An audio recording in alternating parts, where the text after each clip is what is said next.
পৃথিবীতে আল্লাহর যত বড় বড় দয়া আর রহমত আছে, যেগুলো আল্লাহ দিয়ে নিজে খুশি হন, আনন্দ পান, কিন্তু মানুষ ওইগুলো পেলে কষ্ট পায়। তার ভেতরে 1 নম্বরে কন্যা সন্তান। এটা আল্লাহ দিতে পারলে আল্লাহ খুশি, তিনি আনন্দ পান। কারো ঘরে যদি আল্লাহ কন্যা সন্তান দান করে, কিন্তু যার ঘরে আসে সে কি খুশি না বেজার? 100 জনের প্রায় 98 জনই আমরা বেজার হয়ে যাই। এই যে কন্যা সন্তান আসলে যারা বেজার হন, এই স্বভাব কোনো মুসলমানের মুমিনের না, এটা কাফেরের স্বভাব। ওয়াইদা বুশশিরা আহাদুহুম বিল উনসা যাল্লা ওয়াজহুহু মুসওয়াদ্দা ওয়া হুয়া কাযীম। সূরা নাহালের ভেতরে নাহাল 14 পারায় নাহালের ভেতরে এসেছে, হে নবী আপনি যখন তাদেরকে কন্যা হয়েছে কথা বলবেন, দেখবেন মুখ চোখ কালো হয়ে ভোরু কঞ্চিত করবে, তারা অন্তত রাগে ফেটে পড়বে। এই অভ্যাসটা কাফেরদের। কাদের? বাংলাদেশে বহু মুসলমানের ভেতরে ওই স্বভাব আছে না? আপনারা এখনো অনেকে কথা বন্ধ করেননি। আমার ভাইরা, এ পৃথিবীর শ্রেষ্ঠ মানুষ যার কথা শুনছিলাম এতক্ষণ, মুহাম্মাদুর রাসূলুল্লাহ সাল্লাল্লাহু আলাইহি সাল্লাম, বলেন তো এই দুনিয়াতে তার একটা ছেলে সন্তানও বেঁচে ছিল?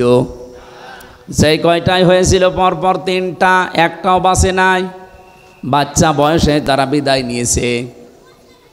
আল্লাহ রাব্বুল আলামিন এজন্য কোরআনে কারিমে তার পরিচয় দিতে গিয়ে জানিয়েছেন, মা কানা মুহাম্মাদুন আবা আহাদিম মির রিজালিকুম ওয়ালাকির রাসূলুল্লাহি ওয়া খাতামান নাবিয়্যিন।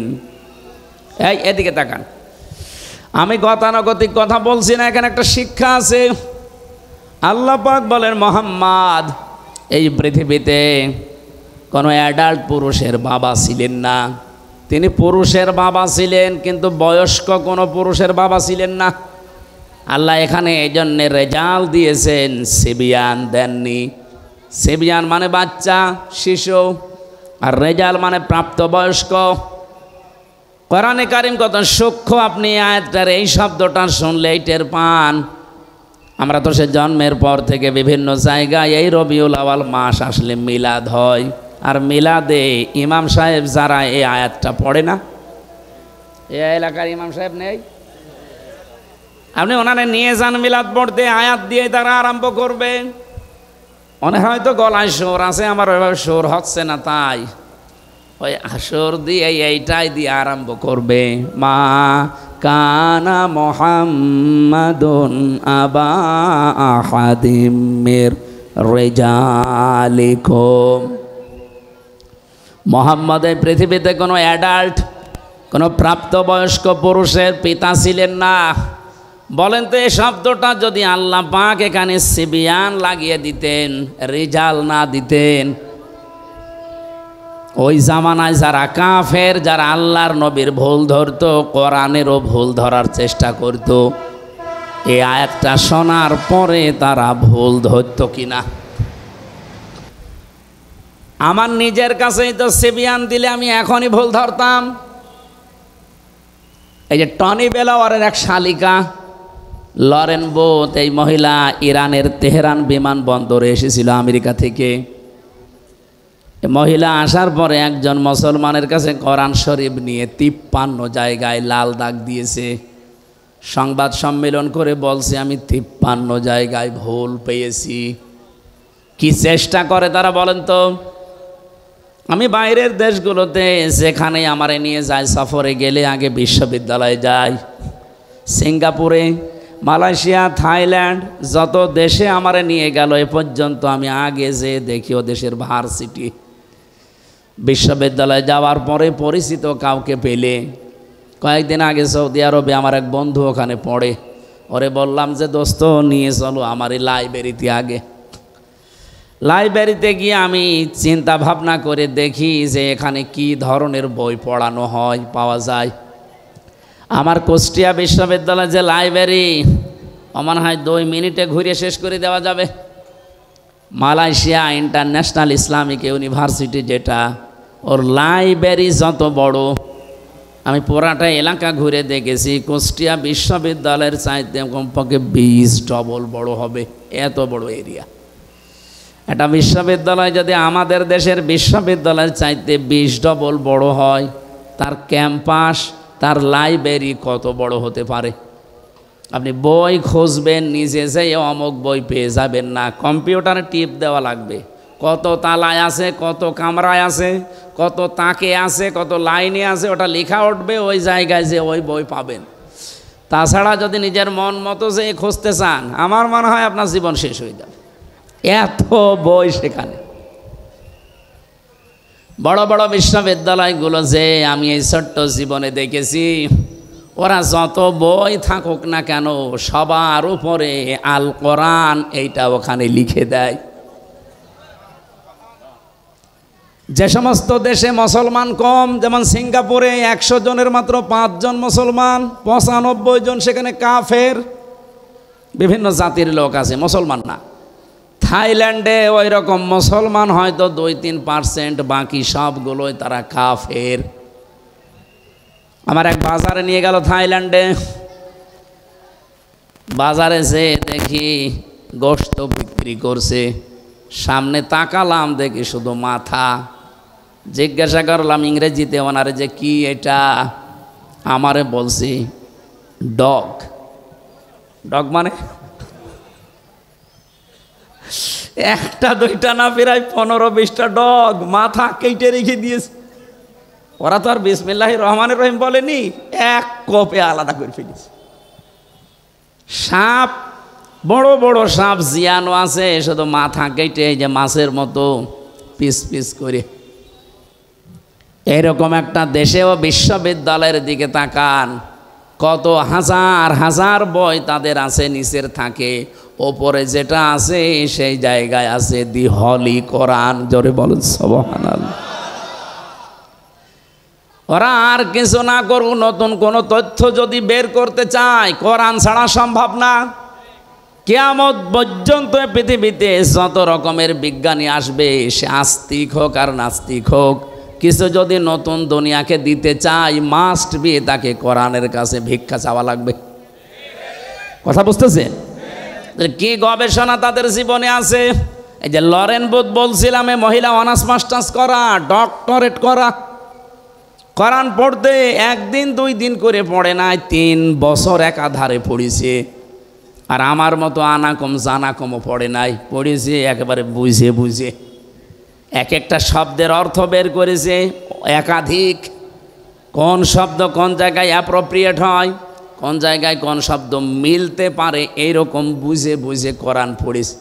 53 জায়গায় যে লাল দাগ দিয়েছে, আন্দাজে না, বুঝে শুনে দিয়েছে। কিন্তু আল্লাহর ইশারা, যেখানে ও লাল দাগ দেয়, শেষ পর্যন্ত মুসলমানও হয়ে গেছে। জিজ্ঞাসা করছে যে আপনার ধর্ম খ্রিস্টান, তামাম পৃথিবীতে সব চাইতে বেশি মানুষ বাস করে খ্রিস্টান ধর্মে, আপনি সেই বাপদাদার ধর্ম বাদ দিয়ে এ পৃথিবীতে মুসলমানদের ধর্ম এমনিতেই মানুষ দেখতে পারে না। এদেরকে টেরোরিস্ট বলা হয়, জঙ্গি বলা হয়, সন্ত্রাসী বলা হয়। আর আপনি এই ধর্ম মেনে নিলেন মানে? লরেন বুথ ওই দিন জানিয়েছে, আমি মুসলমানদের চেহারা দেখে, তাদের আচরণ দেখে মুসলমান হচ্ছি না, আমি মুসলমান হয়েছি আল্লাহর কোরআন দেখে। আমি 53 জায়গায় লাল দাগ দিয়েছিলাম, ঠিক। এতদিন শুনতাম যে মুসলমানের কোরআনে কোনো ভুল নেই, কিন্তু আমার দৃষ্টিতে আমি পেয়েছি আল্লাহর দয়া আমার উপরে, আল্লাহর ইশারায় যেখানেই লাল দাগ দিয়েছি, ভুল ধরেছি, দেখি তার পরের আয়াতে বা পরের সূরাতে ওই আয়াতের জবাব আমার আল্লাহ 1500 বছর আগেই দিয়ে দিয়েছে। সূরা নেসার 34 নম্বর আয়াত শেষে আমি ভুল ধরলাম, এই আয়াতটাই আমার পরিবর্তন এনে দিয়েছে। আমি মনে করলাম যে এখানে যা দেওয়া আছে এটা তো বাস্তবতার সাথে মেলে না, কারণ তারা নারীবাদী, নারীদেরকে এগিয়ে রাখতে চায়। কিন্তু আমার যতটুকু গবেষণা, আমি চিন্তা ভাবনা করে বিশ্বে দেখেছি, অন্য জাতির লোকেরা আপনি দেখবেন, বিশেষ করে খ্রিস্টানরা, ওরা জাতে মাতাল হলেও তালে ঠিক আছে। আপনি খ্রিস্টান রাষ্ট্র যতগুলো আছে পৃথিবীতে তাকান, সবচাইতে বেশি খ্রিস্টান যেখানে বাস করে আমেরিকায়। তারা জাতে মাতাল হলেও তালে ঠিক। এই জন্যে বলছি, সারা পৃথিবীর 257টা রাষ্ট্র আছে, সব রাষ্ট্রকে তারা সবক দিয়ে বেড়ায় যে নারীর অধিকার সমান সমান করা লাগবে, বলে না? অথচ নিজেরা এ কথা আজ পর্যন্ত মানেন। 144 বছর চলছে আমেরিকা স্বাধীন হওয়া, অথচ তারা আজ পর্যন্ত মানে নাই।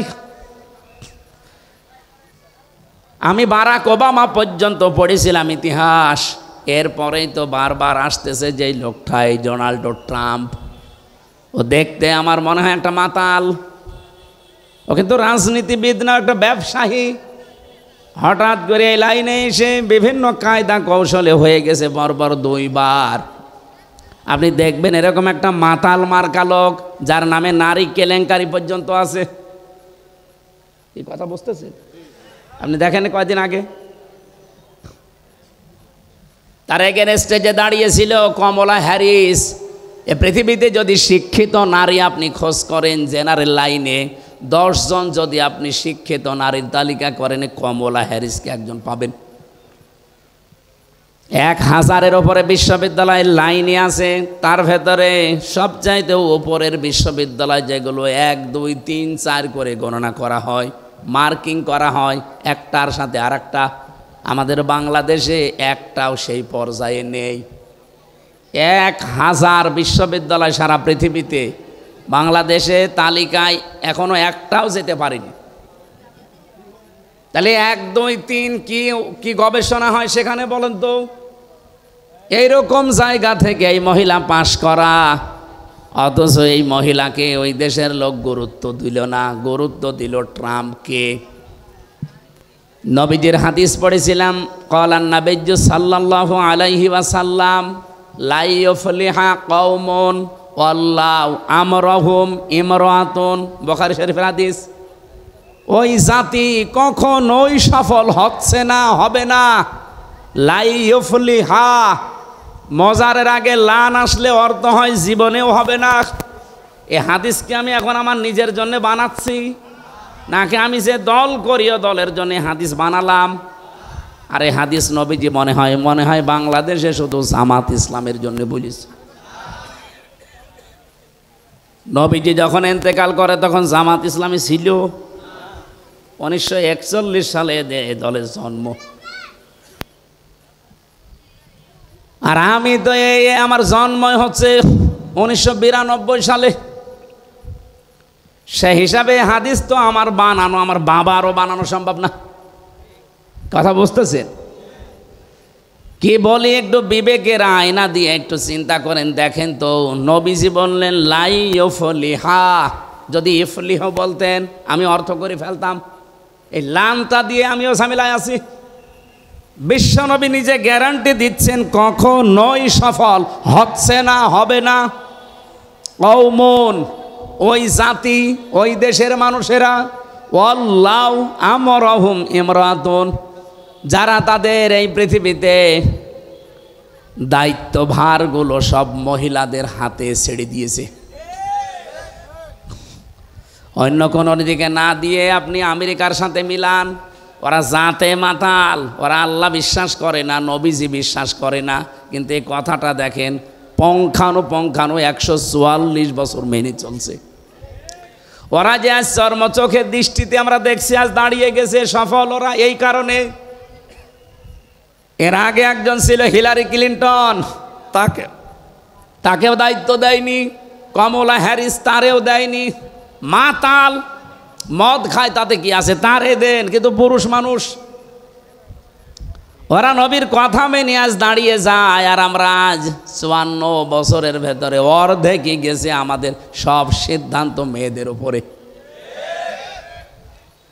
আপনি উল্টা দিকে না গিয়ে আমার ওপর রাগ করে লাভ আছে? হাদিসটা তাহলে বাদ দিয়ে দেন।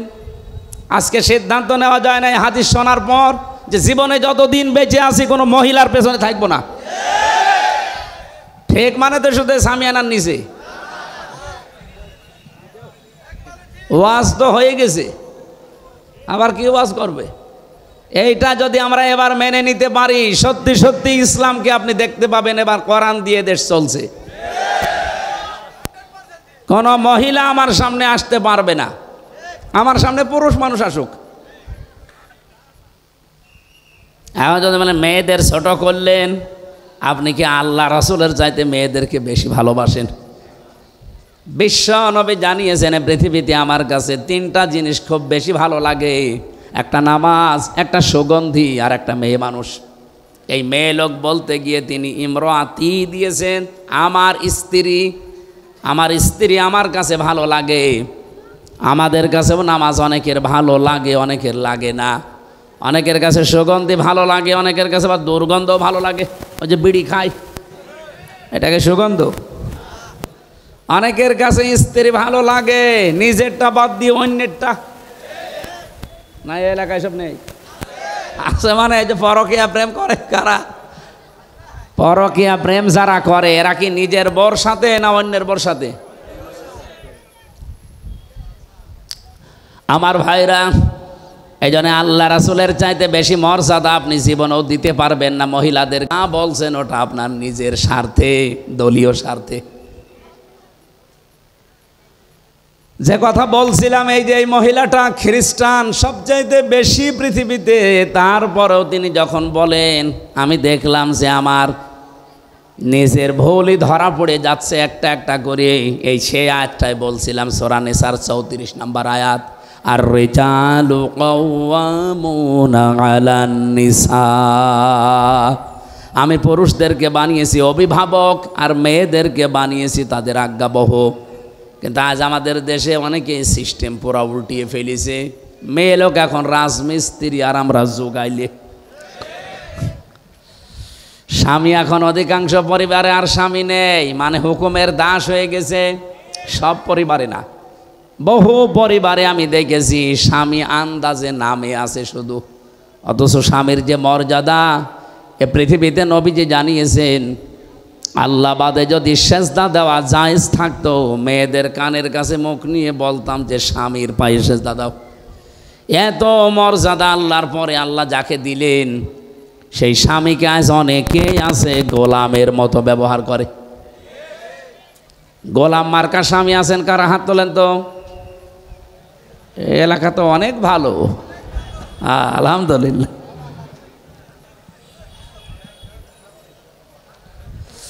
আমার ভাইরা, বিশ্বনবী যে জানিয়েছে এই পৃথিবীতে সবচাইতে বেশি আল্লাহ পাক খুশি হন ওই সময় যখন তিনি কোনো ঘরে মেয়ে পাঠান, নারীকে দেন। কন্যা সন্তান যখন কোনো ঘরে পাঠান তখন তিনি বেশি আনন্দ পান, খুশি হন। আমি যে কথা বলতে চাই আয়াত দিয়ে, বিশ্ব নবীকে আল্লাহ যদি সিবিয়ান না দিয়ে, রেজাল না দিয়ে সিবিয়ান দিতেন, আমরা তো আর কোরআন নিয়ে পড়ে থাকি না। যারা ভুল ধরার চেষ্টায় আছে অহরহ, তারা এই আয়াতি ভুল বের করত যে মোহাম্মদ নাকি ছোট শিশুদের পিতা না। তাহলে এই যে তাহের, আবুল কাসেম, ইব্রাহিম, এগুলো কি? এরাও তো ছোটবেলায় মরে গেছে। আল্লাহ এমন শব্দ চয়ন করেছেন এই জায়গায়, সিবিয়ান দেননি, দিয়েছেন রেজাল। অথচ সে জন্মের পর থেকে অনেকে আয়াত আমরা মিলাদে পড়েছি, এখানে যে তথ্য আছে অনেকে আমরা জানি না। তাহলে কত সেন্সিটিভ জায়গা কোরআনের প্রতিটি আয়াত আমার আল্লাহ রেজাল ব্যবহার করে মানুষের মুখের ওপরে কাদা দিয়ে দিয়েছেন যে না, মুখ খুলতে পারবি না। কোরআনের ব্যাপারে ভুল ধরা দূরের কথা, যালিকাল কিতাবু লা রাইবা ফি, এখানে ভুল তো দূরের কথা, সন্দেহের লেশ পর্যন্ত নেই। বলেন সুবহানাল্লাহ। আল্লাহ তাহলে রেজাল দিয়েছেন সিবিয়ান না দিয়ে। তিনি প্রাপ্তবয়স্ক কোনো পুরুষের পিতা ছিলেন না দুনিয়ায়। পিতা ছিলেন শিশুদের, ছোট বয়সে তার ছেলেগুলো সব বিদায় নেয়। যতগুলো সন্তান তার দুনিয়ায় বেঁচে ছিল, মুরব্বী পর্যন্ত হয়ে গেছে অনেকে, সেগুলো সব মেয়ে। জাইনাব, রোকাইয়া, উম্মে কুলসুম, ফাতিমাতুজ জাহরা রাদিয়াল্লাহু তাআলা আনহা, এগুলো সব পুরুষ না মহিলা? বলেন বলেন। এবার আমি একটা হাদিস এখানে শোনাতে চাই। নবীজি বলেন, হে পৃথিবীর মানুষেরা, যার মেয়ে আছে মেয়ের বাবাকে গালি দিবা না। আল্লাহ নবী কিন্তু কোনো দিন এ কথা বলেন না যে ছেলের বাবাকে গালি দিবা না। আমি আপনাকে ছেলের বাবাকে গালি দিতে বলছি না, কিন্তু আজ স্পেশালভাবে মেয়ের বাবাকে গালি দিবা না এ কথা আল্লাহর নবী বললেন, কারণ আমি মুহাম্মদ নিজে মেয়েদের বাবা। মেয়ে যাদের আছে আপনি গ্যারান্টি নিতে পারেন, শুধু 3টা কাজ যদি করতে পারেন ওর পেছনে আল্লাহ পাক আপনাকে এই ওসিলায় একটা জান্নাত দেবেই। 1 নম্বরে তার একটা সুন্দর অর্থবোধক নাম রাখা লাগবে। এমন নাম রেখে দিয়েছে ও নাম শুনলে কুকুর পর্যন্ত হাসে। আধুনিক এমন এমন নাম এখন বের হচ্ছে, এই জন্য আপনি ইসলামী এবং অর্থবোধক নাম রাখবেন মেয়েদের। 2 নম্বরে শুধু নাম রাখাই শেষ না, এর পেছনে আপনি খরচ করবেন আপনার সাধ্য মতো দিন শেখাতে। আপনার মেয়ে হাফেজা হবে, আপনার মেয়ে ইঞ্জিনিয়ার হবে, ডাক্তার হবে, কোনো অসুবিধা নেই, কিন্তু তাকে প্রথমে কোরআনে কারিমের জ্ঞানটা এমনভাবে দেন ও বড় হয়ে যেন দুর্নীতি না করে। এগুলো যাদের ভেতরে আছে, আপনার মেয়ে যদি ডাক্তার হয় রাজশাহীর ডাক্তার ফাতেমা সিদ্দিকার মতো হবে। আপনার মেয়ে যদি বিশ্ববিদ্যালয়ের শিক্ষিকা হয়, আমি বহু বিশ্ববিদ্যালয়ের শিক্ষিকা দেখেছি, এ মানুষগুলো সূর্যের আলো পর্যন্ত তাদেরকে দেখতে পায় নাই, অথচ তারা ভার্সিটির শিক্ষিকা। আর আপনার মেয়ে প্রাইমারির মাস্টার, ওরা আগা থেকে মাথা পর্যন্ত শুধু সূর্য না এলাকার সূর্যরাও দেখে। এই জন্য তাকে এমন জ্ঞান আপনি প্রথমে দিয়ে দেবেন, ও যখন এই দায়িত্ব পালন করুক দুর্নীতি করবে না। আপনি দেখেন আগে কিন্তু 5 এবং 8-এ 100 মার্কের কোরআন ছিল, হাদিস ছিল, ফিকহ ছিল, ইসলামী ইতিহাসগুলো ছিল 100 মার্কের বৃত্তি পরীক্ষায়। কিন্তু আমাদের দুর্ভাগ্য, আগে যারা দায়িত্ব ছিল এই 15 বছরে ওরা এই বৃত্তি পরীক্ষায় 100 মার্ক কোরআন হাদিস তুলে দিয়েছে। আরে পরীক্ষার জন্য অনেকে পড়ে না, সেটা যদি সিলেবাসে না থাকে ও জীবনে হাত দেবে। আগে সেই 3 যখন পড়তাম তখন গারে সুরের ঘটনা পড়তাম। হযরতে আবু বকর সিদ্দিক নবীজিকে রাতের বেলা পাহারা দিয়েছিলেন, পড়তাম আর ওই সময় বুঝতাম না, তারপরও মন লাগিয়ে দিতাম যে কি কি হয়েছে দেখি। আবু বকরের ওপর একটা আলাদা ভালোবাসা জন্ম নিত যে নবীর জন্য এত কিছু করেছে। ওখানে শিক্ষায় দেখবেন 2-3 লাইন আবার লেখাও ছিল যে হযরতে আবু বকর নবীজির জন্য একটা দিন একটা রাত এই কষ্টটা করার কারণে আল্লাহ এত বেশি খুশি হয়েছিলেন, কিয়ামত পর্যন্ত আমরা যারা দুনিয়ায় আসতে পারি সবার নেকি যদি এক পাল্লায় দেন, হযরতে আবু বকর নবীজির জন্য এক রাতে যে কষ্ট করেছিলেন ওই এক রাতের কষ্টের সমান যে সওয়াব, ওই সওয়াবের পরিমাণ হবে না। আবু বকরের প্রতি এমনি একটা আলাদা ভালোবাসা তৈরি হয়ে যেত, সেইগুলোই যদি এখন তুলে দেয় তে ভালোবাসা জন্মাবে কি করে? এই জন্য সিলেবাসে যারা ছিল শিক্ষা ব্যবস্থায়, ওরা যাতে মাতালগিরি করলো ওরা কিন্তু তালে ঠিক ছিল। আপনি দেখেছেন যে কয়েকজন মানুষ দায়িত্ব পালন করেছেন, নুরুল ইসলাম নাহিদ, ডাক্তার দীপুমণি, আর এই যে চট্টগ্রামের নওফেল, এগুলো লেখাপড়া কোন জায়গায়, এগুলো প্রোটেকশন কোন জায়গা থেকে? সর্বশেষ যে লোকটা দায়িত্ব ছিল এই মহিউদ্দিনের ছেলে নওফেল, চট্টগ্রামের শিক্ষা মন্ত্রণালয় ছিল, ওর পড়া ভারতের রামকৃষ্ণ। যারা রামকৃষ্ণ থেকে পড়ে এসে আমাদের মুসলমানের 92% মুসলমানের দেশের শিক্ষা ব্যবস্থায় শিক্ষামন্ত্রী হবে, ও তো কোরআন হাদিস পড়াবে। এই জন্য 100 মার্কের ছিল আবার তুলে দিয়েছে, দরকার নেই। আমরা চাই আবার এই দেশে সকালবেলা ফজরের পরে কোরআনের আওয়াজ বিভিন্ন ঘর থেকে আসতে থাকবে। এটা চান না? খালি আসলে আজকে আসার পরে প্রায় 4-5 জন বাচ্চা এসে বসে মাথায় হাত দেন, দোয়া করেন। কি দোয়া করব?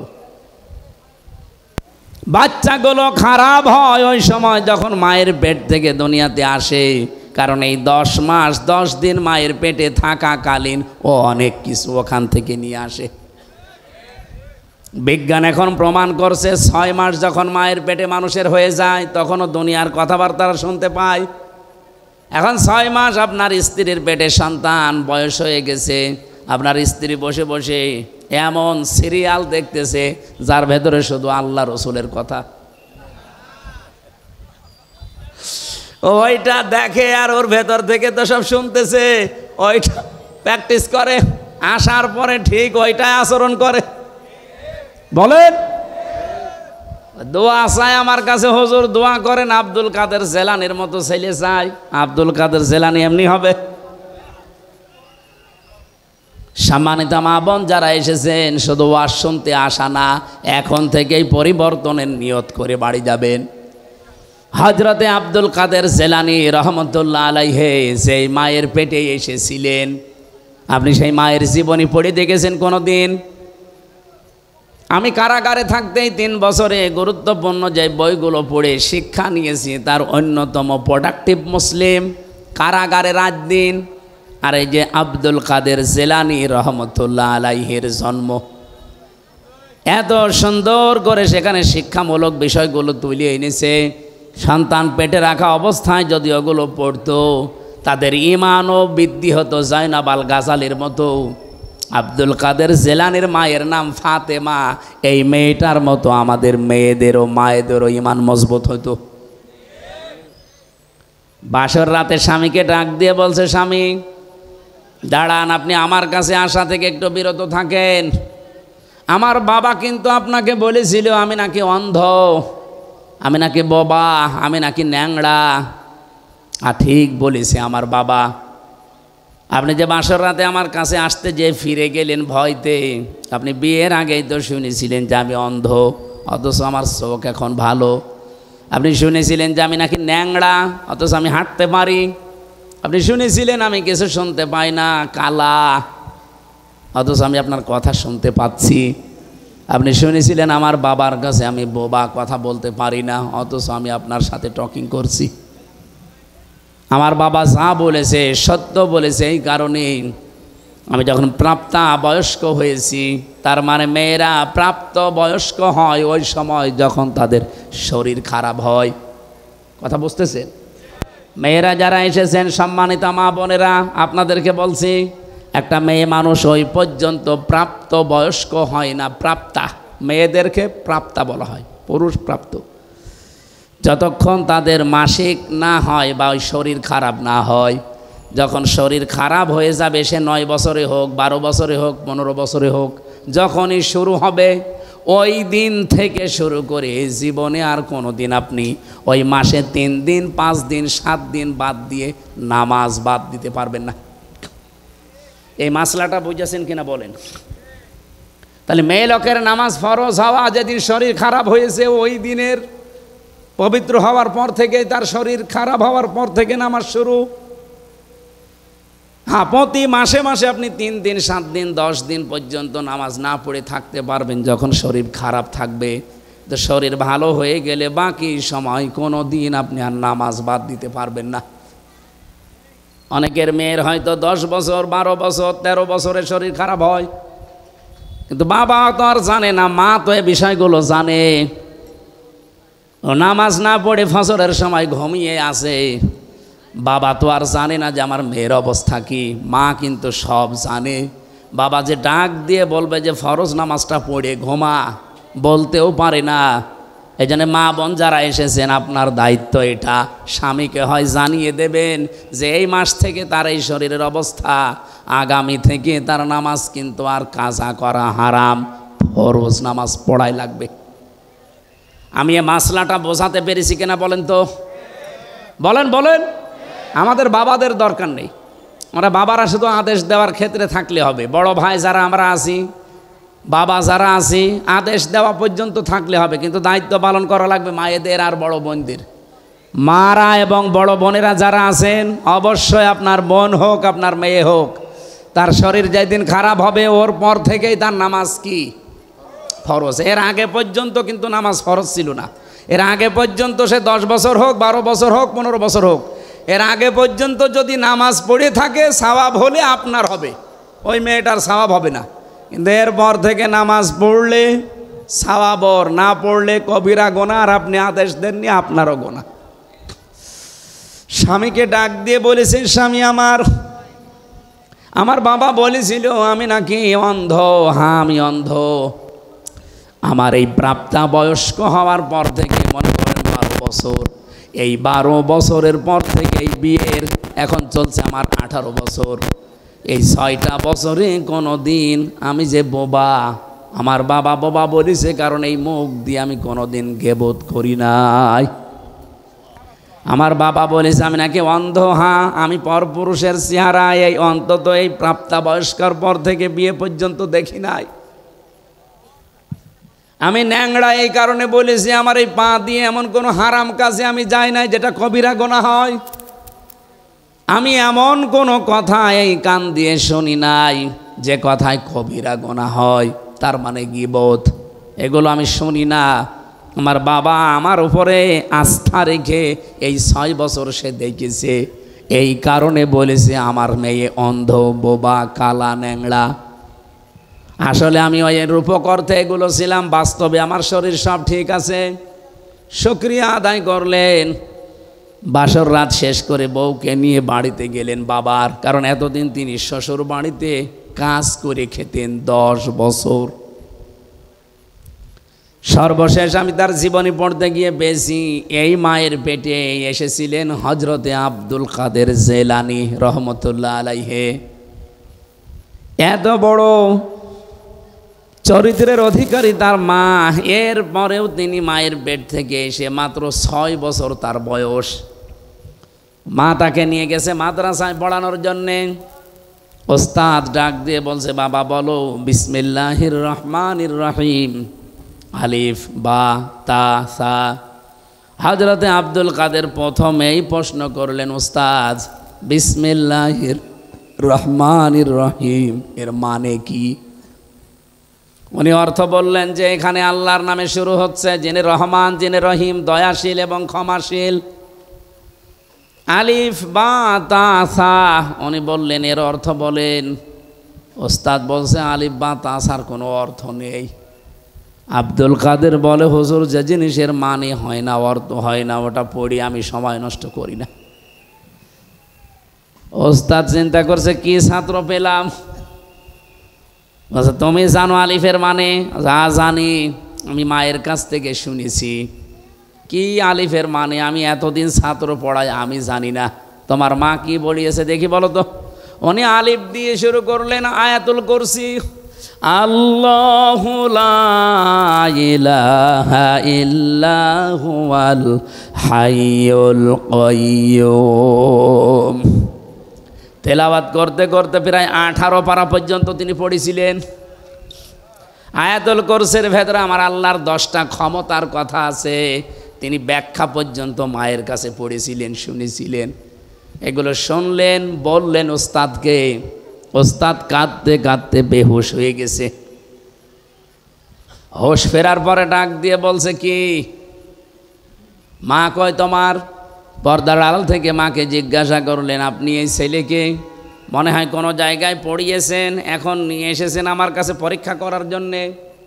মা বলছে না, এই প্রথম নিয়ে আসলাম। কি বলেন? আপনার এই ছেলের তো আল্লাহর পরিচয় ব্যাপক আয়ত্ত আছে, এমনকি কোরআনে কারিমের 18 পারা পর্যন্ত তার প্রায় মুখস্থই করা আছে। বয়স মাত্র 6 বছর। কয় বছর? 18 পারা মুখস্থ হয়েছে 6 বছরের বাচ্চা। তার মানে আমার মেজ মেয়েটা এখন 6 বছর ফারিহা, এতটুকু বয়সে কোরআন মুখস্থ করে ফেলেছে প্রায় 18 পারা। কথা শোনার পরে মায়ের তো আনন্দ করার কথা, খুশি হওয়ার কথা। মা আমার কান্না আরম্ভ করলেন। ওস্তাদ কান্নার আওয়াজ শোনার পরে জিজ্ঞাসা করেন, আপনি কাঁদেন কেন? আপনার তো সৌভাগ্য। মা ডাক দিয়ে বলে, ওস্তাদ কাজী আমি এই জন্যে, আমি নিজেও কোরআনের হাফেজা, আমি নিজেও কোরআন পড়াটাই হালকা বুঝি। এই সন্তানটা আমার পেটে আসার পর থেকে আমি অধিকাংশ সময় আমার মুখে কোরআন রাখতাম। আমি উঠান ঝাড়ু দিয়েছি, আমার মুখে আল্লাহর কোরআন। আমি ঘর ঝাড়ু দিয়েছি, আমার মুখে আল্লাহর কোরআন। আমি খাবার দাবার স্বামীকে দিয়েছি, আমার মুখে আল্লাহর কোরআনই থাকতো। সন্তানটা জন্ম নেওয়ার পরে আমি ফজরের নামাজ পড়ে ওরে শুয়ে রাখতাম, পাশে বসে বসে তেলাওয়াত করতাম। দেখতাম আমার সন্তান আব্দুল কাদের আমার মুখের দিকে তাকিয়ে মুখ মিলাচ্ছে। আমার আফসোস হচ্ছে এই কারণে, আমি যদি আর একটু কষ্ট করে প্রতিনিয়ত 30 পাড়ায় তাকে পড়ে পড়ে শোনাতে পারতাম, আমার এই ছোট সন্তান এতটুকু বয়সেই কোরআনের হাফেজ হয়ে যেত। ও পাবনার মা বোনেরা, সন্তান এমনি আব্দুল কাদের জেলানি হয়।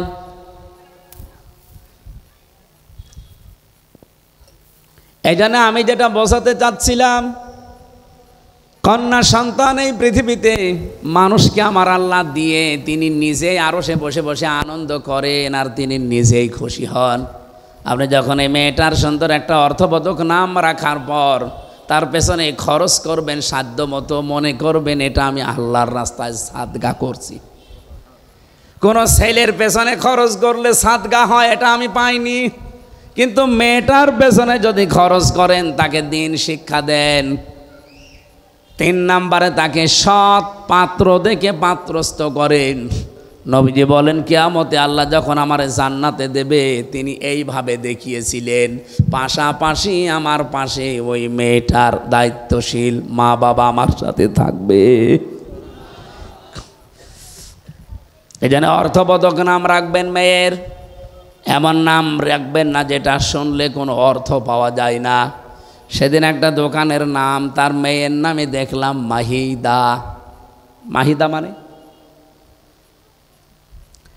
বিভিন্ন জায়গায় আমি দোকানের নাম সাইনবোর্ডে দেখি ফুলজান স্টোর,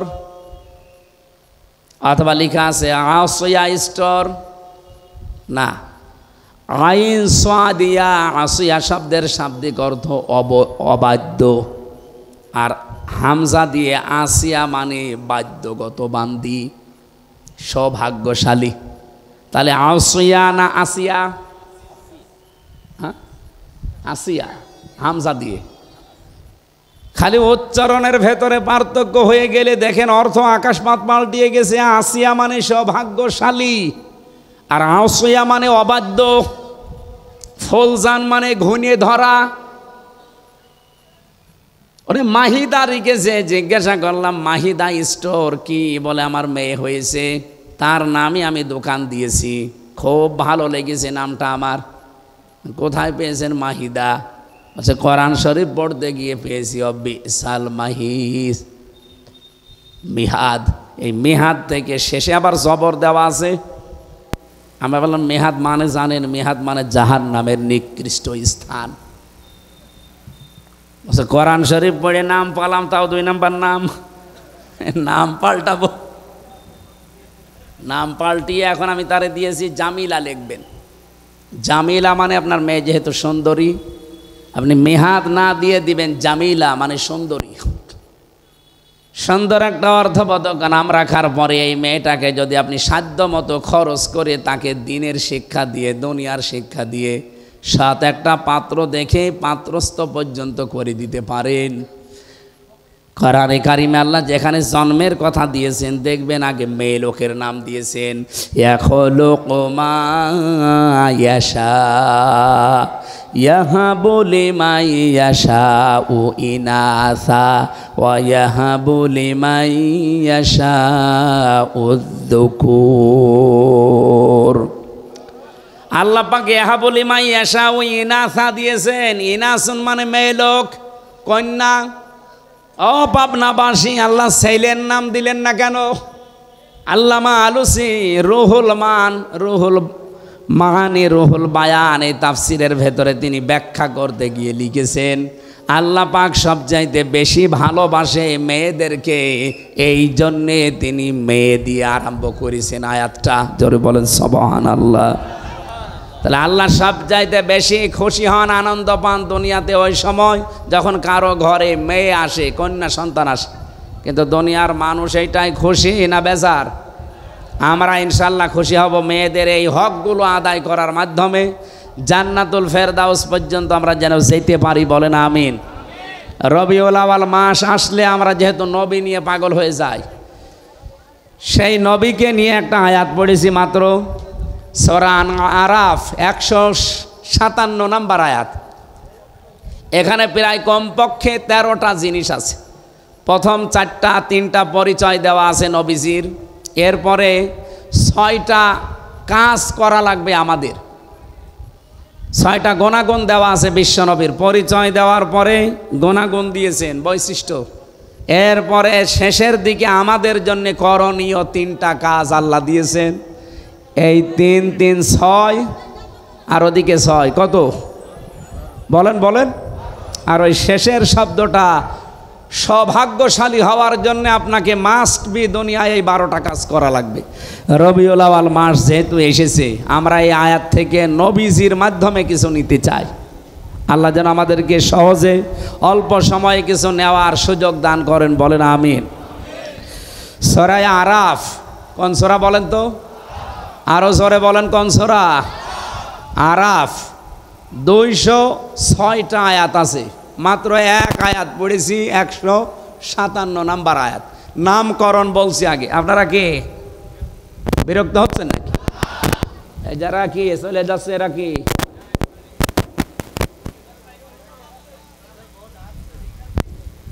আমার ভাইরা একটু খেয়াল করে শুনবেন, তাফসীর মাহফিলে কথা বলতে হলে একেবারেই তার নামকরণ থেকে আরম্ভ করা লাগে। আরাফ শব্দের শাব্দিক অর্থ আমরা জানি, ওই যে আরাফাতের ময়দান না, এটা শুধু আরাফাতের ময়দান না। আরাফ শব্দের শাব্দিক অর্থ উঁচু। এটা জান্নাত এবং জাহান্নামের মাঝখানে একটা দেওয়াল দেওয়া আছে, এই দেওয়ালটার নাম হচ্ছে আরফ। নবীজি বলেন কিয়ামতের দিন আল্লাহ কিছু মানুষকে এখানে বসিয়ে দেবেন। এ মানুষগুলো জান্নাতেও যেতে পারবে না, জাহান্নামেও যাবে না। এদিকে তাকান, খুব গুরুত্বপূর্ণ একটা পয়েন্ট। এই ছেলে বসো। সাহাবী প্রশ্ন করলেন, হে নবী, এরা জান্নাতে যাবে না, জাহান্নামেও যাবে না, ওই জায়গায় থাকবে কতদিন? নবীজি আর বলেননি যে কতদিন। আপনি টের পাচ্ছেন, জান্নাতেও আপনি যেতে পারবেন না, জাহান্নামেও যাবেন না। হ্যাঁ, ওই প্রাচীরের ওপরে দাঁড়িয়ে থাকা লাগবে। কতদিন আর নেই, সীমা নেই। আমাদের কারো কপাল যদি ওই রকম হয়ে যায়, কেন হবে সেই কথাটা বলে আমি তাফসিরে যাচ্ছি। বিশ্বনবী বলেন আল্লাহ তাদেরকে জান্নাতে দেবে না মাত্র একটা কারণে, ওর নামাজ রোজা পর্দা পশিদা সব ঠিক ছিল, কিন্তু পরিবারে ওর বোর সাথে আচরণ ভালো করতো, মার সাথে আচরণ ভালো করতো না। ও দুনিয়ায় মায়ের হক আদায় করে নাই ঠিক মতো, এই কারণে আজ ওই জায়গায় দাঁড়িয়ে আছে, ও জান্নাতে যেতে পারছে না। তাহলে জান্নাতে যাওয়ার বাধা কিন্তু আপনার মা বাবা। আমার মনে হয় এখনো মা বাবা যারা প্যান্ডেলে বসে আছে, এরা আনন্দে আত্মহারা যে হুজুর আরো বেশি দিন বেঁচে থাক। আরে মা বাবা, আপনারও তো কিছু দায়িত্ব আছে। ওই যে সন্তান হওয়ার পরে তার সুন্দর অর্থবোধক নাম রাখার পরে তার দ্বীনের শিক্ষা দেওয়া। এই কথা বলেন না কেন? আপনি কি শিক্ষা দিয়েছেন যে আপনি মা বাবা আল্লাহর পরে আপনার স্থান সে ছেলে জানেই না? কয়েকদিন আগে একটা জানাজা দেখছিলাম ভিডিওতে, এই বাংলাদেশের সুদর্শন পুরুষ নামে একজনের নাম শোনেননি? ও যদি সুদর্শন পুরুষ হয়, আমি কি কি জানো নাম ওর? অ্যাডলফ। আমি মনে করছিলাম অ্যাডলফ হিটলার মনে হয়। এই শয়তানের জানাজার নামাজে আমি দেখলাম ও বাবা মারা গেছে, জানাজা পড়ছে, এইভাবে তুলে দাঁড়িয়ে আছে। এখন যে কোনো দেখি সালাম ফেরানো লাগবে তাও জানে না। অ্যাডলফের মতো সন্তান আপনি জন্ম দেন, ও যতই সুদর্শন পুরুষ হয়ে বাংলাদেশ কাঁপিয়ে যাক, আল্লাহর কসম কিছুদিন পরে দেখবেন তার মাকে বৃদ্ধাশ্রমে রেখে এসেছে। কারণ আজ হাজারো বৃদ্ধাশ্রমে নিজে খোঁজ নিয়েছি, নিজে গেছি, যেয়ে দেখেছি দিন শিক্ষায় শিক্ষিত যারা, হ্যাঁ তাদের মা বাবাও বৃদ্ধাশ্রম অনেক আমি পেয়েছি। এটা শুধু ওই ছেলেটার কারণে না, এটা হচ্ছে তার বউর কারণে। অধিকাংশ 100-র মেরে 90 জন মা বাবা যারা আজ বৃদ্ধাশ্রমে থাকে তাদের খোঁজ খবর নিয়ে পাশে বসে কথা শুনলে দেখবেন চোখের পানি ফেলতেছে, হাও মাও করে। আমি এই যে কিশোরগঞ্জে পেয়েছিলাম, কিশোরগঞ্জ থানা, ওইটা হচ্ছে নীলফামারী জেলা। আমি যে দেখলাম দুই পাশে মা আর বাবা বসে আছে, প্রায় 25 জন 50 জন। একজনের কাছে একটু মাথা কাত করে বললাম, কি বাড়ি কোথায়, কি করেন, কেন এখানে এসেছেন? হাও মাও করে আমার হাত চেপে ধরে হাও মাও করে কাঁদতেছে এই বাবাটা আর মা। বলছে, একজন বলছে আমার 2টা ছেলে থাকে, একটা আমেরিকায় আর একটা ইংল্যান্ডে, আর একটা ছেলে আমার এদেশে আছে, সে বড় ডাক্তার। 3টা ছেলে প্রতিষ্ঠিত। আমার ছেলেদের আমি দোষ দেই না, সেই রকম দোষ হচ্ছে আমার বৌমাদের। ওরা এমনভাবে কড়াকড়ি করে, শেষ পর্যন্ত বাড়িতে 5টা রুম আছে, একটা রুমে আমাদের এই বুড়ো বুড়ির জায়গা হয় না, টাকা পয়সা পাঠাই, এই বৃদ্ধাশ্রমে আজ পড়ি আছে। আমি অনেক দিনের শিক্ষায় শিক্ষিত মানুষের মা বাবাকেও পেয়েছি। সত্যি কথা বলবো তো অসুবিধা কি? আমার গায়েও পড়তে পারে, পড়ুক, কিন্তু তারা শুধু দায়ী না। যে সমস্ত মাওলানা বলেন এই দিন শিক্ষায় শিক্ষিত, আমি এক কলেজের অধ্যাপককে দেখেছিলাম, সে দিনের শিক্ষায় শিক্ষিত, আবার জেনারেল, কিন্তু মাকে যখন বৃদ্ধাশ্রমে রেখেছে প্রায় 3 মাস হয়ে গেছে, খোঁজ খবর মাঝে মাঝে নিতে যায়। আর আজকে কর্তৃপক্ষ তারে খবর দিয়েছে যে আপনার মা মনে হয় বাঁচবে না, সর্বশেষ আপনি একটু শেষ দেখা করেন। উনি যে দেখি হাও মাও করে কাঁদছে মায়ের পায়ের কাছে বসে। ওর মা বলছে, কান্না বন্ধ কর, আমার সময় আর বেশি নেই, আমি মনে হয় বিদায় নেব। তবে তোর একটা কথা বলি, আমি যখন মারা যাব তখন তুই আমার মাথার উপরে যে ফ্যানটা আছে এটা ভালো না, ঘোরে না। এই কথা বলে কারা এখানে? আশ্চর্য তো, মানুষ কথা শুনছে আর ওরা কথা বলছে। মানে এই কমিটিতে যারা আছেন আপনারা নিজের নীরবে ঠিক করেন।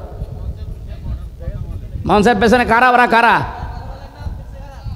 কান ধরে 2-1টা করে দেন, দিয়ে এখান থেকে বিদায় করে।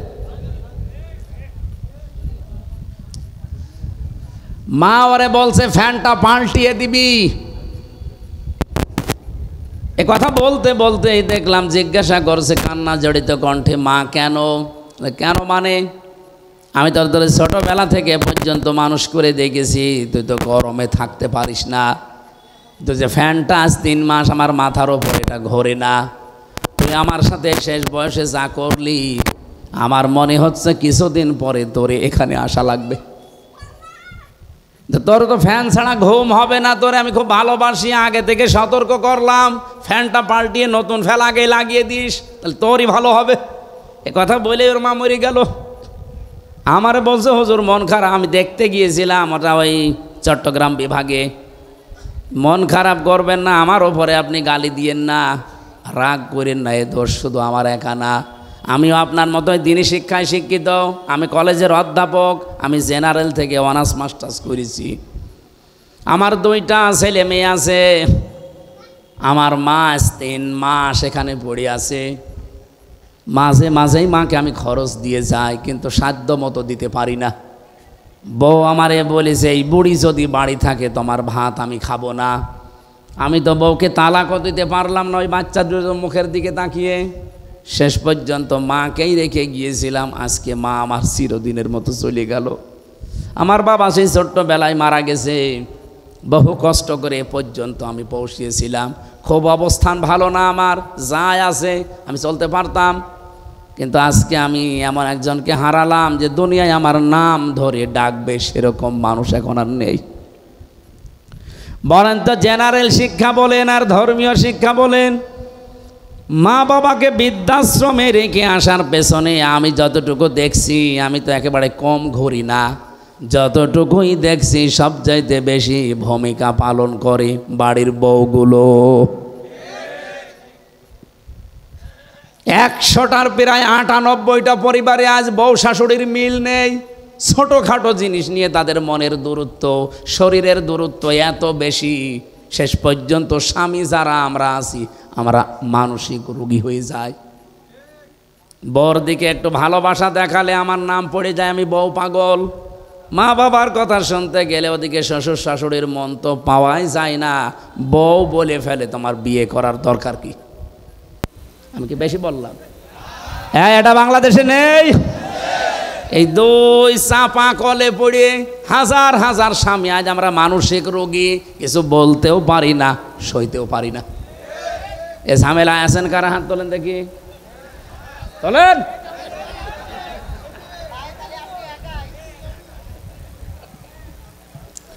এটা রেকর্ড হচ্ছে, সারা বাংলাদেশে যাচ্ছে। পেছনে যারা মেয়ে লোক বসে আর অত শুনছে, সারা পৃথিবী এখন ছড়িয়ে যাচ্ছে। হাতে পায়ে ধরে মাদেরকে বলছি, বিশেষ করে বউদেরকে বলছি, আল্লাহর কসম আপনি জান্নাতে যেতে পারবেন না যতক্ষণ শ্বশুর শাশুড়িকে নিজের মা বাবার মতো মনে না করবেন। আরে নিজের মা বাবাও তো আপনার কাছে থাকলে জীবনও আপনি এরকম ঝাড়ি দিতে পারবেন, এরকম মন খারাপ করতে পারবেন? 24 বছর, 25 বছর, 28, 30 বছর পর্যন্ত হামজার পেছনে এই মেয়ে লোকটাই শ্রম দিয়েছে নিঃস্বার্থভাবে। এই পুরুষ লোকটাই রোদে পুড়ে পুড়ে পিঠের চামড়া কালো বানিয়ে ফেলেছে এই হামজার জন্যে। আর আপনি 3 কথায় এসে 3 দিনে আপনি পাল্টিয়ে গেলেন। আপনি নিজের শুধু ক্ষতি করছেন না, এই স্বামীর মন থেকে তো উঠে যাচ্ছেনই।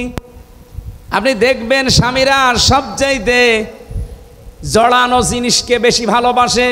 আরে পৃথিবীতে সবচাইতে বেশি আমরা পুরুষ যারা আছি, আল্লাহর কসম আমি কোরআন হাতে নিয়ে বলতে পারি, আল্লাহ রাসূলের পরে আমি সবচাইতে বেশি ভালোবাসি আমার মা আর বাবাকে। আর এই মা বাবার সাথে যে জিনিসে জড়িয়ে থাকে তাকেও বেশি ভালোবাসি। এই জন্য যদি স্বামীর মন পেতে চান, আপনি স্বামীর মা বাবার সাথে কন্যার মতো জড়িয়ে যাবেন, তাহলে এমনি আপনাকে মন থেকে ভালোবাসবে। কথা বলেন ঠিক কি না? আরো জোরে বলেন। আমার ভাইরা, বিশ্বনবী মুহাম্মদ রাসূলুল্লাহ সাল্লাল্লাহু আলাইহি সাল্লামকে আল্লাহ যেই কথাগুলো আমাদের মাধ্যমে এবার জানাবেন, সূরা আরাফ থেকে যেহেতু পড়েছি, আপনি আরাফ থেকে এই প্রাচীর নামক জায়গায় মনে করেন এখন দাঁড়িয়ে আছেন, আপনার বিচার চলছে। আপনাকে আল্লাহ জান্নাতে দিচ্ছে না শুধুমাত্র মায়ের কারণে, বাবার হক আদায় না করার কারণে। সাহাবী প্রশ্ন করলেন, হে নবী, আমার মা বাবার কারণে না আমি জান্নাত যেতে পারলাম না, জাহান্নামে আল্লাহ দিচ্ছে না কোন কারণে? এই বসেন বসেন, একটু একটু, এইটাই আমার মূল বিষয়, নাই তো আমি এই পয়েন্ট পর্যন্ত আসতাম না। এদিকে তাকান। সাহাবী প্রশ্ন করার সঙ্গে সঙ্গে নবীজি বললেন তাকে আল্লাহ জান্নাতে দিচ্ছে না মা বাবার কারণে, আর জাহান্নামে দিচ্ছে না, লোকটা আর যাই করুক দুনিয়ায় দিন কায়েমের জন্য চেষ্টা করত। তাহলে দিন কায়েম করা এটা কিন্তু ফরজ, এটা নফল কাজ না। যত ফরজ আছে দুনিয়ায়, এই জমিনে আল্লাহর দিন কায়েম করা, নামাজ, রোজা, হজ, যাকাত, দান, সাদকা এর চাইতেও বড় ফরজ।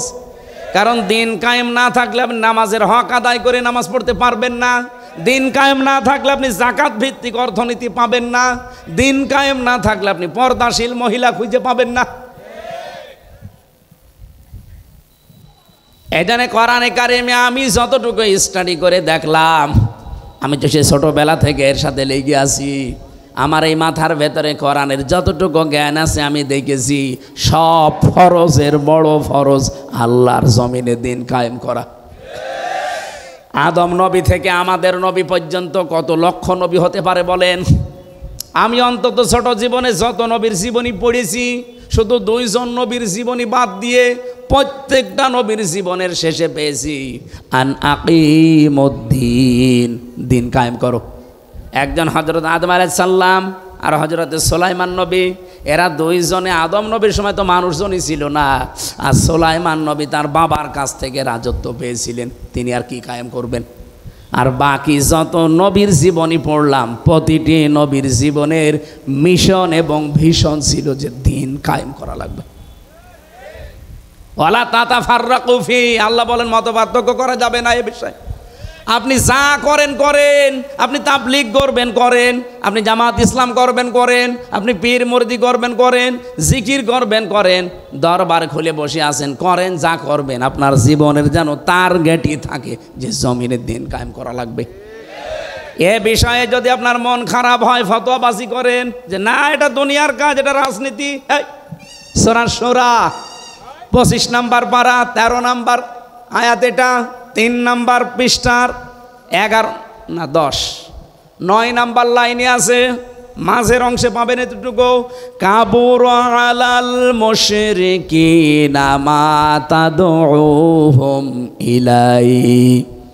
আল্লাহ পাক বলেন, হ্যাঁ নবী আপনি যেদিকে ওদেরকে ডাকেন দিন কায়েম করো জমিনে, এটা শুনলে সবচাইতে বেশি মন খারাপ হবে তাদের যারা মুশরিক।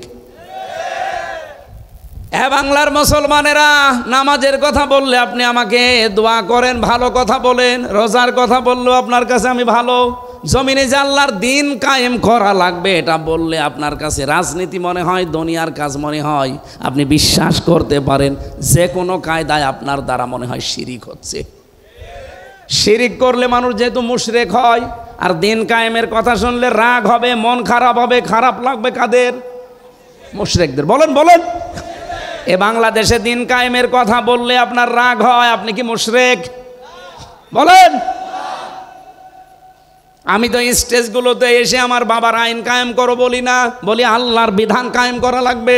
কারণ এইটা কায়েম হলে এই দেশে ডাকাতি থাকবে না, চুরি থাকবে না, জাকাত ভিত্তিক অর্থনীতি কায়েম হয়ে যাবে, ঠিক বাড়ি বাড়ি জাকাতের সম্পদ পৌঁছিয়ে যাবে। জাকাত নেওয়ার জন্য তখন পাড়া খেয়ে মরা লাগবে না। এদেশের সম্পদ বাইরের দেশে শুধু হাত পাতা লাগবে না, যে টাকায় আছে এদেশের সম্পদ আছে, শুধুমাত্র জাকাত ভিত্তিক অর্থনীতি কায়েম করে দেন, এ দেশটা ঠিক 1 বছরে আবার দাঁড়িয়ে যাবে। আর বাইরের মুসলমান দেশ 57টা, তারা তো বিভিন্ন কায়দায় আমাদের দেওয়ার জন্যে রেডি হয়ে আছে। আমি মালয়েশিয়া গিয়েছিলাম, সৌদি আরবে ছিলাম, এই দেশটার চাইতে 14 ডবল বড় এই দেশটা। যেখানে যেখানে মিশেছি তারা জানে যে এই পৃথিবীতে সব চাইতে বেশি মুসলমান বাস করে ইন্দোনেশিয়ায় আর বাংলাদেশে।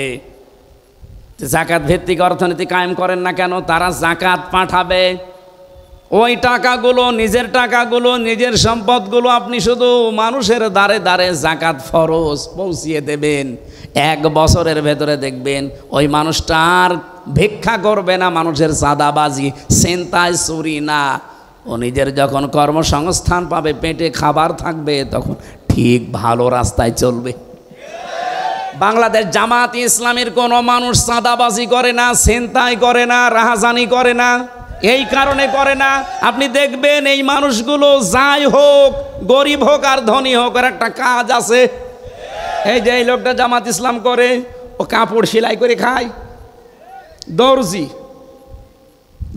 তাতে কি হয়েছে? পায়খানা সাফ করলেও সে মানুষ। আমি কাজ করে খাই, আমি মানুষেরটা আত্মসাৎ করি না। বাংলাদেশ জামাত ইসলামীতে এই দেশে যত মানুষ আছে দেখবেন, সে ধনী হোক, গরিব হোক, মধ্যপন্থার হোক, তার যে কোনো একটা কাজ আছে। আমি জামাত ইসলামী করি, এই যে ওয়াজ আমার কাজ না, এটা আমার দায়িত্ব, কিন্তু আমার একটা আলাদা কাজ আছে। আমার একটা ব্যবসা, 2টা ব্যবসা আছে, একটা বইয়ের, একটা কাপড়ের। যদিও সরাসরি আমি সময় না দিলেও আমার লোক রাখা আছে, আমার শালাটা কাজ করে, আমার আর কর্মচারী দিয়ে কাজ করি, আমার কর্মজীবন আছে, আমার ব্যবসা আছে, লাভ লস আছে। এই জন্য আমার চাঁদাবাজি করা লাগে না, আমার ছিনতাই করা লাগে না, আমার টেন্ডারবাজি করা লাগে না। অথচ যে মানুষগুলোর কর্মজীবন নেই, তাদের কর্মজীবনই এই রাজনীতি। বলেন তো, তার কোনো কর্মজীবন নেই, কোনো কাজ নেই, ওর কাজই রাজনীতি করা। সে মেম্বার হয়ে, চেয়ারম্যান হয়ে, মেয়র হয়ে, এমপি হয়ে ও মেরে খাবে নাকি? আকাশের দিকে তাকিয়ে থাকবে? এই কারণেই কুষ্টিয়ার কথা বলছি।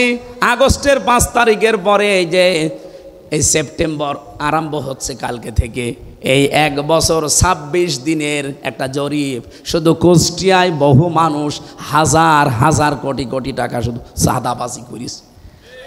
কই জামাত ইসলামের একটা লোকের বিপক্ষে এটা তোলেন তো, সারা বাংলাদেশ দিয়ে দিলাম। যান, আপনার বিরুদ্ধে কথা আসে কেন? কর্মজীবন তৈরি করেন, আপনার ঘরের পায়খানা সাফ করেন, রাস্তা ঝাড়ু দেবেন, যে কোনো কাজে থাকবেন। শয়তান আপনাকে দিয়ে উল্টা পাল্টা কাজ করাতে পারবে না, কারণ কাজ যখন নেই তখনই শয়তান তার টার্গেট করে। আপনাকে আমি ভালোবাসি, আপনার আখেরাত যেন নষ্ট না হয়। আরে ভাই, চাঁদাবাজি করে হয়তো আপনি 2 কোটি টাকার মানুষ হবেন, আপনার চাইতে আরও 5 কোটি টাকার মালিক ছিল অনেকেই, কিন্তু এখন বাড়িতেও থাকতে পারে না। আমি নিজে সাক্ষী, 620টা বাড়ি একজন মন্ত্রী ছিল। আগে যিনি মন্ত্রী ছিল ভূমি মন্ত্রী, আপনাদের ডিলু, উনি তো কবরে চলে গেছে। ওনার পরে একজন হয়েছিল চট্টগ্রামে বাড়ি, সাইফুজ্জামান জাভেদ। একবার বাইরের দেশে গেলাম, সিঙ্গাপুরে না মালয়েশিয়া যেন, হোটেলে উঠেছি নিচতলায়। হোটেল তো অনেক বড় বড় হোটেল, লিফটে নামা লাগে, 20 তলা 25 তলা 30 তলা 118 তলা পর্যন্ত আছে মালয়েশিয়াতে। চিন্তা করলাম একটু নিচে যাই তো দেখি কি অবস্থা। নিচে এসে দেখি ওয়েটিং রুমে 2 জন শয়তান গল্প করছে। আমি গেছি, আমারে তো চিনে ফেলেছে, বলছে হুজুর সালাম আলাইকুম। ঠিক আছে, কি এখানে? হুজুর আমরা আগেই পালিয়েছি। অবস্থা দেখি আমরা আগেই পালিয়েছি। পালিয়ে আপনি এখানে কেন? আসি আমি। কত নাম্বার কামরায় আছেন? আসি এই হোটেলে আসি। আপনি কত নাম্বারে আছেন? আমার তো আর ওর মতো ভয় নেই, বললাম অমুক নাম্বারে আছি। আপনি এখানে হোটেলে এসে থাকেন, অথচ শুনেছি নাকি এই দেশে আপনার সাহেব পাড়া আছে, সিঙ্গাপুরে আপনার নিজের ফ্ল্যাট আছে, থাইল্যান্ডে আপনার বাড়ি আছে, আমেরিকায় বাড়ি আছে, কানাডায় বাড়ি আছে, আর বাংলাদেশের বিভিন্ন জেলায় সব মিলে সরকারি তালিকায় তার 620টা বাড়ি। আমার বাবার একটা বাড়ি মাত্র। তাই আমি এই 1 বছরের ভেতরে মনে হয় 2 মাসও বাড়ি থাকতে পারি না, 10 মাসে আমার রাস্তায় কাটে। আর আপনার 620টা বাড়ি কবে থাকবেন? আমারে বছর থাকা আগস্টের 5 তারিখ তা আপনারা সব দখল করে নিলেন। আমি 3 তারিখে রাতে পালিয়েছি। এই পর্যন্ত প্রায় 7 মাস চলছে। খুব গোপনে আছি, কেউ জানে না। আপনি শুধু দোয়া করেন। দোয়া? তোমার জন্য দোয়া আসবে মন থেকে? বদদোয়া আসবে? তো এখানে থাকেন টাকা, এখানে তো অনেক ভাড়া। উনি সেই কামরার কথা বলেছেন যেখানে থাকে, কমপক্ষে বাংলাদেশের টাকায় কমপক্ষে 50,000 টাকা প্রতিদিন। আমাদের 30,000 লাগতো। আমাদের তো 1 রুম, আর উনি ফ্ল্যাট নিয়ে থাকে। 50,000 টাকা প্রতিদিন ভাড়ায়, 7 মাস চলতেছে একাধারে। অথচ নিজের বাড়ি তালা লাগানো, যে সাহেব পাড়া আছে তালা লাগানো, ওখানে থাকেন না। থাকবো? 20 লাখ বাঙালি আছে এই দেশে। যদি আমারে দেখে কোনোদিন বাইরে, পিটিয়ে ভর্তা বানিয়ে ফেলবে। এই হোটেল যেহেতু খুব সিক্রেট, কেউ আসে না এখানে, কারণ 3-4টা গেট পার হয়ে আসা লাগে। আবার সেন্সর লাগানো আছে, আপনি গেলেই ঢুকতে পারবেন না। আপনার চেহারা দেখবে, তারপরে কাজ খুলবে। ওটা আগে থেকে সিস্টেম করা। তো এখানে আসি জেলখানার মতোই প্রায়, শুধুমাত্র একটু খাওয়া দাওয়া ভালো, আর ওই মোবাইল চালাতে পারি। তাছাড়া আপনারা 3 বছর জেলে ছিলেন, ওই রকমই আছে। তাও তো অন্তত আপনারা কারারক্ষী দেখতেন। ওই যে জেলার সোফার আসতো, মাঝে মাঝে দেখা হইতো। আর আমরা জেলার সোফারও নেই। এতগুলো বাড়ি, আজ একটা বাড়িতেও থাকতে পারি না। এভাবে যদি কয়েক বছর কেটে যায়, আমার মনে হয় শেষ পর্যন্ত আমারও না খেয়ে মরা লাগবে। আমার ওই দিন থেকে বিশ্বাস হয়েছে, 620টা বাড়ি আল্লাহর এই বান্দা নিজের বাবার টাকায় জীবনও বানায়নি। হ্যাঁ, কথা বলেন না কেন? আপনি যারা 1 বছর 1 মাসের ভেতরে 1000 কোটি টাকার মালিক হয়ে গেছেন, সবই তো আপনার বাবার টাকা। এই জন্য আপনাকে বলছি, সময় কিন্তু পাল্টাতে বেশি দেরি হয় না। হঠাৎ করে যদি সময় পাল্টিয়ে যায় না, তখন দেখবেন এই 1000 কোটি টাকা তো যাচ্ছেই, সাথে সাথে আরো 50,000 যাচ্ছে। জামাত ইসলামী বাংলাদেশের নাম বললাম, অনেকের মন খারাপ হয়ে গেল। আর ভাই একটা দেখান তো যে এরাও আপনার মতো চাঁদাবাজি করে খেয়েছে। কেন, এদের কি অভাব নেই? এরাও 15 বছর আপনার মতোই তো নির্যাতিত ছিল, আপনার চাইতে বেশি ছিল। আমি জামাতের একজনের পেয়েছি 313টা মামলা তার, আপনারও মামলা আছে 517টা পর্যন্ত আমি মামলা পেয়েছি এদেশে একজনের। আমি মাঝে মাঝে ভাবতাম আল্লাহ 365 দিনে বছর শেষ, ওই এক একটা মামলার জন্য একটা করেও হাজিরা দেয়, তে 517টা ও কয় বছর হাজিরা দেবে? আমার মাত্র 2টা মামলা, তাই আমার হাজিরা দিতে দিতে জীবন শেষ হয়ে যাচ্ছিল। যদিও আমার মামলা এখন প্রায় সব খারিজ হয়ে গেছে। রাষ্ট্র আমাকে ঘোষণা দিয়ে জানিয়েছে যে আপনার সাথে এর কোনো সম্পৃক্ততা পাওয়া যায়নি, আপনি নির্দোষ। তা আমি যদি নির্দোষী হয়ে থাকি 2 বছর 3 বছর আমার জীবন থেকে কেড়ে নিলেন, ওই জীবন সময়টা ফেরত দেন। হাসিনা আর যাই করুক না কেন, এই 3টা বছর অন্তত যে জুলুম করেছে, আমি খোলাখুলি বলছি, আল্লাহর কসম, কোরআন আমার সামনে, আমি কিন্তু জেলখানায় 20 সালের শেষের দিকে গেছি, এই 23 সালের শেষে বের হলাম 24 সালে। বলেন তো এই 3 বছরের আগে আমার যতগুলো বক্তব্য, আমি জামাত ইসলামী বাংলাদেশকে শুধু সাপোর্ট করতাম, ভালোবাসতাম, কিন্তু এখন আমি অ্যাক্টিভ হয়ে কাজ করছি শুধু এই হাসিনার কারণে। আমি যাদের সাথে ছিলাম এই মানুষগুলোর অ্যাক্টিভিটিস দেখেছি, তাদের পড়াশোনা দেখেছি, বিশেষ করে আমিরে জামাত doctor Shafiqur Rahman, secretary general অধ্যাপক মিয়া গোলাম পরোয়ার, এই পাশের জেলা সিরাজগঞ্জ মাওলানা রফিকুল ইসলাম খান, ওই সাতক্ষীরার মাওলানা ইজ্জতুল্লাহ, রংপুরের এটিএম আজহারুল ইসলাম, এদের সাথে ছিলাম আমি। এদের সাথে সেতে পড়েছি, বুঝেছি, এদের মতো কাজ করার চেষ্টা করতে করতে এখন আমি নিজেই অ্যাক্টিভ হয়ে গেছি। তাহলে মানে এই কাজটা করেছে আমার হাসিনা আপা। হাসিনা যদি আমার এভাবে না দিত, আমি শুধু ওই অবিখা ওয়াজ করে খেতাম। যে কাবি খা আছে না, কাজের বিনিময় খাদ্য, আর আমারটা ছিল অবিখা ওয়াজের বিনিময়ে খাদ্য। আমি তো ওই লাইনে ছিলাম। হঠাৎ করে এভাবে কষ্ট না দিলে আমি তো অ্যাক্টিভ হতাম না। এই দিন কায়েম করা যে কত বড় ফরজ, এটা আমি বুঝতামও না, শুধু পড়িয়ে যেতাম। এই আয়াত তো আমি সে জন্মের পর থেকেই পড়ছি।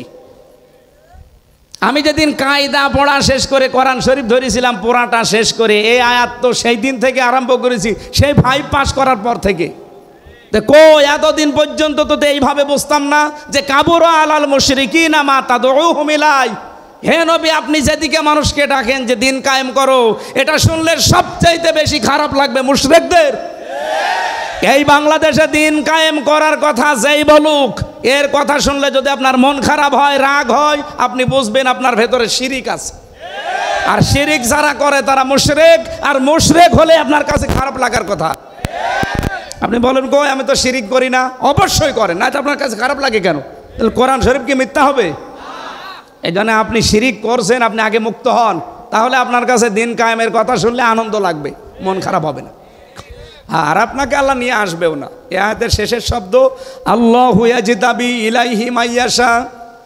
আল্লাহ পাক যাকে ইজতেবা করেন মানে মনোনীত করেন, পছন্দ করেন দিন কায়েমের জন্যে, তাকে আল্লাহ এই কাজে লাগান।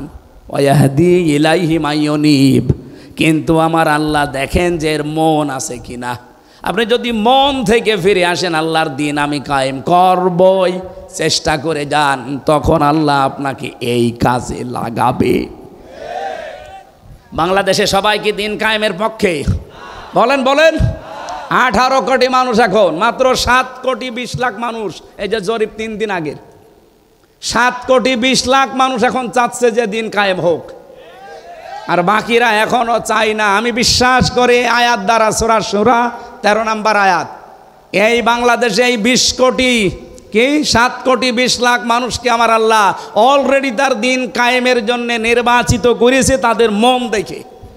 তারা যেহেতু ইলাইহি উনিব, মন থেকে ফিরে আস, উনিব না ইউনিব, ইলাইহি ইউনিব, যারা মন থেকে আল্লাহর দিকে ফিরে আসতে চায় তাদেরকে দিন কায়েমের কাজে আল্লাহ লাগিয়ে দেন।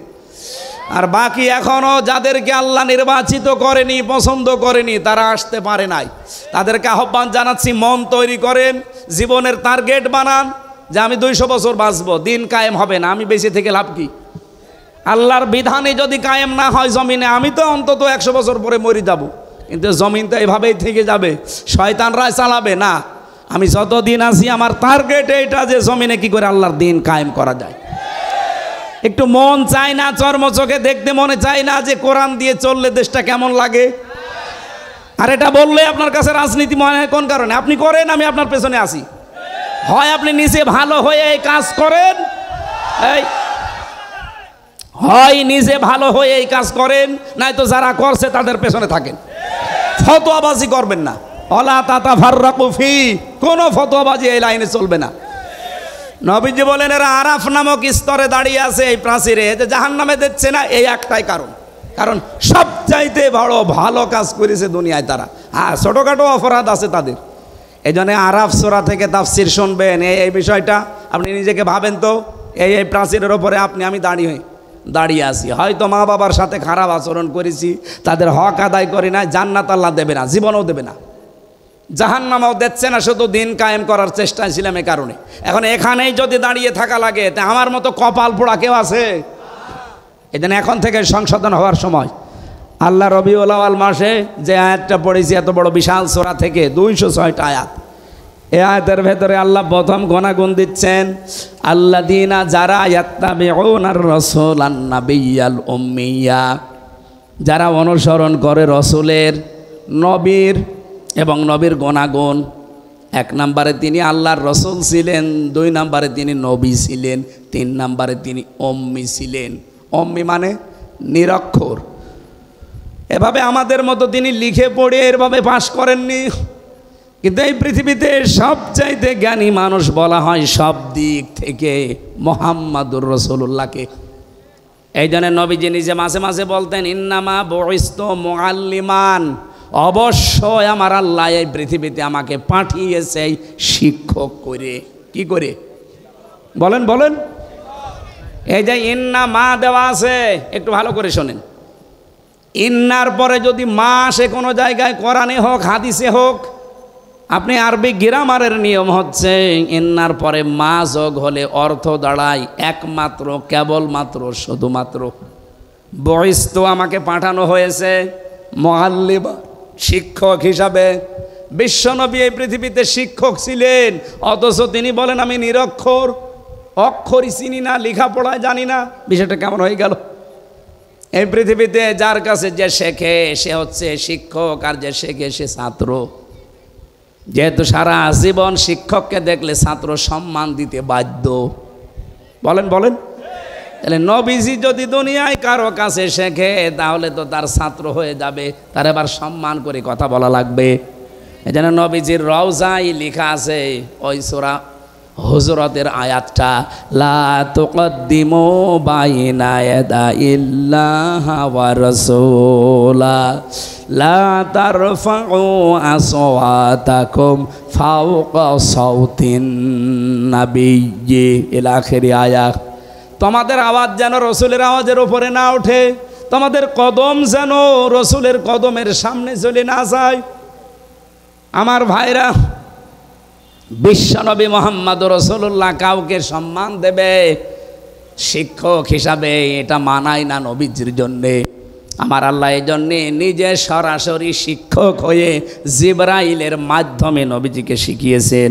জোরে বলেন সুবহানাল্লাহ। তাহলে নবীজি যে উম্মি ছিলেন, নবীজি যে উম্মি ছিলেন, এটা তার দর্শনীয় না, এটা তার একটা মর্যাদার পথিক, যে লেখাপড়া দুনিয়ার মানুষের কাছে না করেও তিনি মহান শিক্ষক। আল্লাহ রাব্বুল আলামিন এবার জানিয়েছেন আল্লাযী ইয়াজিদুনাহু মাকতুবান ইনদাহুম ফিত তাওরাতি ওয়াল ইনজিল।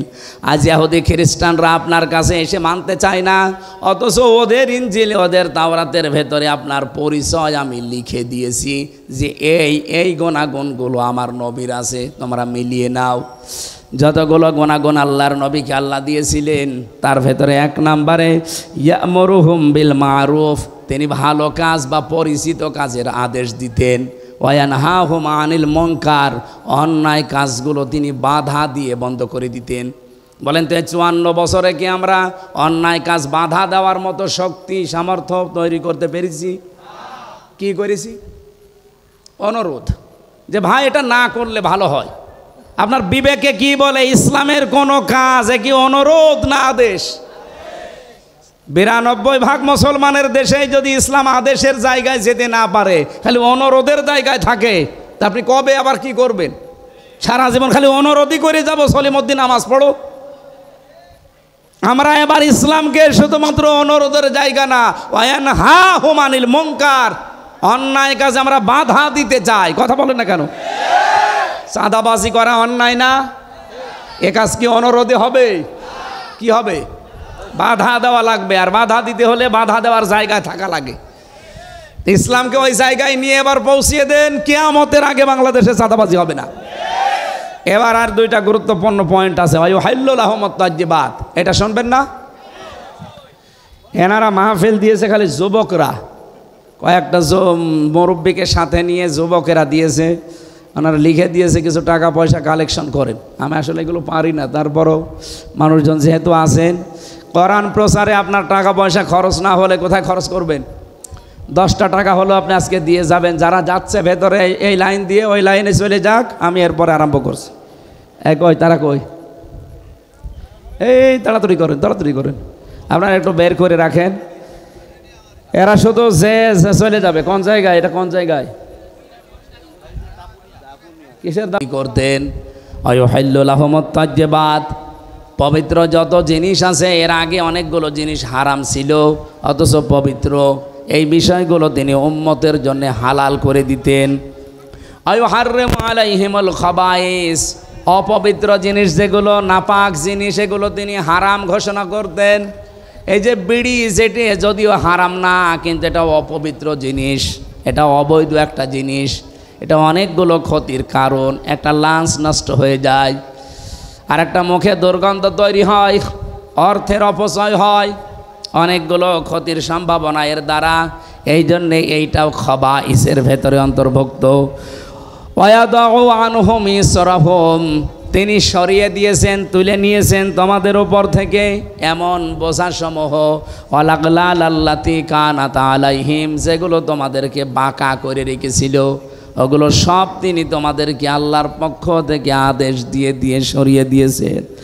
ফাল্লাযীনা, সুতরাং এখন তোমাদের উচিত হবে আমানু বিহি, তার উপরে বিশ্বাস করা, ওয়াজ্জারুহু ওয়া নাসারুহু, এই মানুষটা এখন আর নেই, কিন্তু তার অনুসারীরা আছে, আলেমরা। পৃথিবীতে যদি এখন এই আয়াত কেউ মানতে চায়, তাহলে নবীর উত্তরাধিকারী আলেম যারা, এই পৃথিবীতে নবীর নায়েবে রাসূল যারা, তাদের ওপরে বিশ্বাস করা, তার মানে তাদের কথাগুলো মেনে চলা, তাদেরকে সাহায্য করা, সহযোগিতার জন্য তাদের শক্তি সামর্থ্য বৃদ্ধি করা। এরপরে আল্লাহ দিয়েছেন ওয়াত্তাবাউ, অনুসরণ করা, আন-নূরাল্লাযী উনজিলা মাআহু, তারা যে নূর নিয়ে এসেছে সেই নূর, তার মানে কোরআনে কারীম। উলাইকা হুমুল মুফলিহুন, এগুলো যদি দুনিয়ায় বাস্তবায়ন করে যেতে পারো, আমি আল্লাহ গ্যারান্টি দিচ্ছি তোমরা সফল হবে। জোরে বলেন সুবহানাল্লাহ। নবীজি বলেন, কোনো মানুষ ইমানদার এখনো পর্যন্ত হতে পারে নাই যতক্ষণ তার কাছে তার ছেলে মেয়ে, স্ত্রী পুত্র, সন্তানাদি, এমনকি দুনিয়ার সব মানুষের চাইতে আমি নবী বেশি ভালোবাসা মহাব্বতের জিনিস না হব। আল্লাহ আমাদেরকে হাদিসটা দুনিয়ায় এখনই মেনে চলার তৌফিক দেন, বলেন আমিন। আল্লাহুম্মা আমিন। লা ইলাহা ইল্লা আনতা সুবহানাক ইন্নী কুনতু মিনাজ জালিমিন। রব্বুল আলামিন পাবনা জেলার ঈশ্বরদী থানা মোলাডোলি ফরিদপুর এলাকার দিকে একটু তাকাও। কোরআনের কথাগুলো যেভাবে এরা চাতক পাখির মতো বসে বসে শুনেছে, মেহেরবানি করে কথাগুলো আমলের তৌফিক দাও। সওয়াবগুলো তুমি নবীজির রওজায় পৌঁছিয়ে দাও। যত মানুষ এই মাহফিলটার জন্য চেষ্টা চালিয়েছে, প্রত্যেককেই ওমরের মতো কবুল করে দাও। সম্মানিতা মা বোনদেরকে খাদিজার মতো, আয়েশার মতো বানিয়ে দাও। আমি সহ যারা অসুস্থ আছি, আমাদেরকে শেফায়ে কামেলা আজেলা নসিব করে দাও। আল্লাহুম্মা গফিরলি ওয়ারহামনি ওয়াহদিনি ওয়াফিনি ওয়ারযুকনি ইয়া রাব্বাল আলামিন। এলাকার মাটির নিচে যত মানুষ কবরে আছে, আল্লাহ কবরবাসীদেরকে তুমি মাফ করো। বিশেষ করে জানাবে ধনমিয়া ভাই এলাকার যুবকদেরকে সাথে নিয়ে কোরআনে কারিমের সুন্দর আয়োজনে যারা আঞ্জাম দিল, এ মানুষগুলোর জীবনের অভাব দূর করে দাও। এই যুবকদেরকে তুমি উত্তম এবং জায়েজ কর্মজীবন তৈরি করে দাও। এরা যেন হারাম কোনো রাস্তায় না যায়, হালাল রাস্তায় থাকার সুযোগ দাও। আল্লাহ তাআলা কোরআনের সাথে সম্পৃক্ত যারা, কোরআন যারা কায়েম করতে চায় জমিনে, এরকম জায়গায় আমাদের মিলেমিশে থাকার সুযোগ করে দাও। চর্ম চোখে তোমার কোরআনের বিধান যদি দেখতে না পারি দুনিয়ায় বেঁচে থেকে আমাদের কি লাভ? আমরা চর্ম চোখে যেন দেখতে পারি তোমার কালাম দিয়ে দেশটা চলছে, কি যে একটা জান্নাতের পরিবেশ তৈরি হবে, ওটা না দেখে তুমি আমাদের মরণ দিও না। পৃথিবীতে বিভিন্ন দেশে আমি গিয়ে দেখেছি কোরআনের পূর্ণাঙ্গ আইন চলে না, যতটুকু চলে এর কারণে যে শান্তিতে তারা আছে। আমাদের দেশে পূর্ণাঙ্গ কোরআনের আইন চলার মাধ্যমে এই বাংলাদেশটা তুমি মিনি জান্নাত বানিয়ে দাও। বারাকাল্লাহু লানা ওয়া লাকুম ফিল কোরআনিল আযীম। আলহামদুলিল্লাহি রাব্বিল আলামিন। লা ইলাহা ইল্লাল্লাহু মুহাম্মাদুর রাসূলুল্লাহ। আসসালামু আলাইকুম।